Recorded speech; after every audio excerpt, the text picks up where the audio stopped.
Yuk kita bahas seorang pemimpin negara Cina yang bernama Mao Zedong. Dalam membuat kebijakan, membuat 55 juta orang tewas.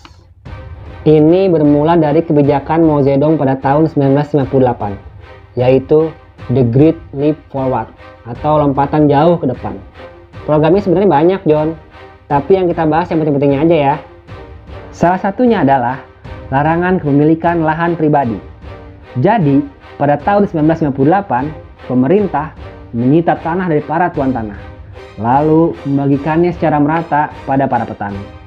Kebijakan ini pun sebenarnya pernah diikuti oleh Indonesia pada tahun 1961. Intinya sih, kepemilikan tanah perorangan maksimal cuma 5 hektar aja. Coba deh tanya kakek nenek lu, John, siapa tahu dapat 5 hektar. Terus, kebijakan lainnya, para petani dikirim ke pusat industri untuk meningkatkan kapasitas produksi baja dan alat berat lainnya. Nah, karena kebijakan ini, otomatis petani yang harusnya turun ke sawah malah berangkat ke pabrik. Turunlah John pertaniannya. Producing millions and millions of tons of steel. In reality, all that came out of these foundries was an unusable metal. These small blast furnaces worked day and night and By the way, di sini gua bingung, John. Udah dikasih tanah buat bertani, tapi disuruh kerja di pabrik. Jadi gimana ya? Mao Zedong memerintahkan untuk memusnahkan 4 jenis hewan yang dianggap hama. Ada nyamuk, tikus, lalat, dan burung gereja atau pipit. Lo mungkin mikir kan, John, kok burung pipit dimasukin dalam daftar ini? Padahal mereka lucu ya, John. Ini karena burung pipit dianggap oleh Mao Zedong terlalu banyak makan hasil pertanian, sehingga menurut dia membuat rakyat Cina kelaparan.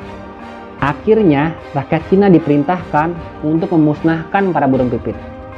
Ada yang dengan cara ditembak, sarang mereka dihancurkan, dan yang paling tidak berkepemimpinan itu ya, John, orang-orang di sana sampai segitu niatnya membuat bunyi-bunyian keras, ada yang pakai trompet atau mukulin panci, cuma buat nakut-nakutin para burung itu biar takut mendarat sehingga kelelahan lalu jatuh sendiri dan mati.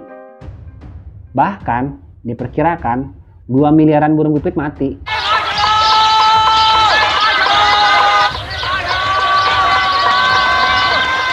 The small birds were accused of devouring the crops. In fact, the campaign... Jadi gini, John, efek dibantainya burung pipit ini otomatis membuat populasi hama serangga meledak, alias beranak pinak nggak terkontrol. Ya lu paham rantai makanan kan, John? Dimana burung pipit itu predatornya serangga. Kalau burungnya udah nggak ada atau sedikit, ya tuh serangga party dari ladang pertanian. Sehingga terjadi gagal panen massal. Ya kayak efek domino aja, John.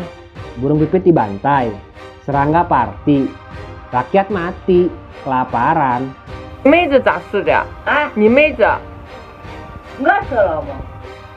咋喂？不对，哦，那你为了在明显的，就是这个想忘，那我死了，那可不是这个。 Efek domino dari pembantaian burung pipit ini menyebabkan bencana kelaparan yang sangat parah. Hingga banyak mayat yang meninggal dibiarkan begitu saja bergelimpangan di jalanan. Ini terjadi dari tahun 1958 sampai 1962.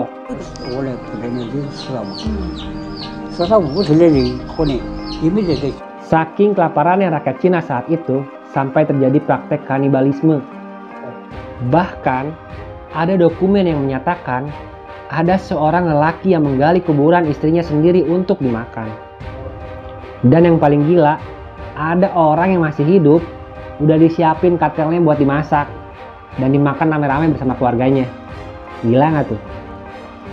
Yang lebih parah lagi nih, ada ayah yang makan anaknya dan ibu makan anaknya sendiri, serta anaknya makan ibunya. Ironis banget ya, John.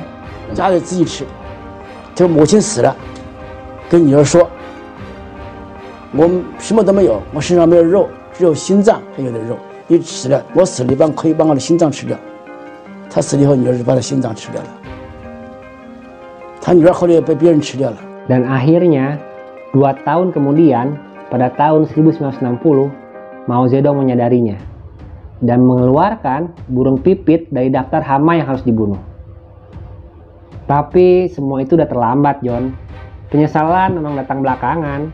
Kalau di depan namanya pendaftaran, iya nggak, John? Sampai 2 tahun setelah diakhirinya pembantaian burung pipit, yaitu pada tahun 1962, total korban meninggal karena wabah kelaparan menurut si Wiki adalah 15-55 juta orang. Gila nggak, John?